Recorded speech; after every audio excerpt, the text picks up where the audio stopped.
You know, there's nothing more annoying than a dripping faucet, but that drip is fairly easy to fix, especially on newer faucets. That is, of course, if you can figure out how to take the faucet apart.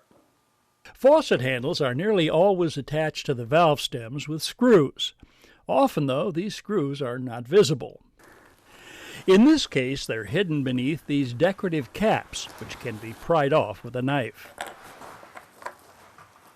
Once the screws are exposed, they can be removed with a screwdriver by turning them counterclockwise.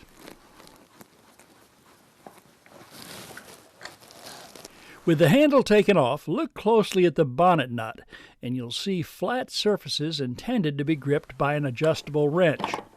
Again, turn the nut counterclockwise to loosen.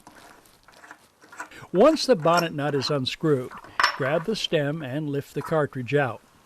Set the cartridge aside for now. Look inside the valve body.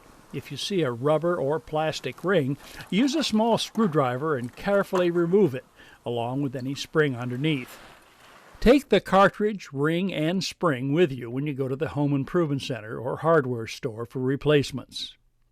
If your faucet is more like this with curved handles and no button on top, then look for a recessed set screw beneath the handle. Using an Allen wrench or hex key, insert the tool into the hole, engage the set screw, and loosen it by turning counterclockwise. With the set screw loose, lift off the handle. Underneath, you'll see a large valve nut. Loosen it using an adjustable wrench and screw it off. Take hold of the cartridge and lift it out.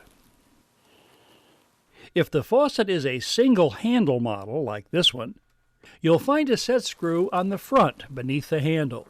Unscrew it using an Allen wrench, then lift it off. Twist the bonnet nut counterclockwise to remove it.